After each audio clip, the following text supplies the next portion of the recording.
Bugun BTS konsertiga qanday tekinga tushish mumkinligi haqida aytib beraman. Koreyada 6 yildan oshiq yashayotgan bo'lsam ham, K-popga qiziqish bo'lmaganligi uchun biror marta K-pop konsertiga tushmagan ekanman. Ro'yxatdan o'tish joyidan biletni olganimdan keyin o'zimni joyimni qidirib, stadion tomonga qarab yurdim. Havo vobshe zo'r bo'layotgan edi o'sha kuni. Stadion juda ham katta. Erta borganimga hali konsert boshlanmagan, joylar ham hali uncha to'lmagan ekan.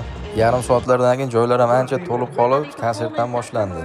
Konsertni mana shunaqa koreys milliy cholg'u asbobida zamonaviy qo'shiqlarni eshitish bilan boshladik. Kalmar o'yinidan chiqqan o'sha mashhur aktyorni o'zi konsertga boshlovchilik qildi. Ular qilib konsert ham boshladi. Mana bir allaqancha bolalar chiqdi, BTS deb o'ylabman, lekin bular emas ekan, boshqa yoshroq guruh ekan. Bundan keyin yana har xil bolalardan, qizlardan iborat bo'lgan turli xil K-pop guruhlari chiqib, o'zlarining qo'shiqlari bilan, raqslari bilan tomosha ko'rsatishni boshladi. BTS oxirida chiqsa kerak deb rosa kutdim. Ko'p qo'shiqlarni qaysi guruhga aytganini bilmasam ham, lekin ko'pi qulog'imga juda ham tanish ko'rindi. BTS oxirida chiqsa kerak deb rosa kutdim.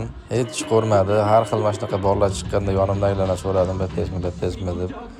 Oxiri keyin aytib qolishdi, bu BTS konserti emas, bu Seulda bo'lgan Seoul Festa ichidagi Seoul Wonder Show bo'libdi va menga bilet tekinga tushganining sababi men bu yil 2025-yil Seoul shahrining Instagramdagi ambassadori hisoblanaman. Shuning uchun bizga biletlar tekinga berildi. O'zim o'ylamagan, kutmagan konsert bo'lsa ham, lekin atmosfera juda ham zo'r bo'ldi.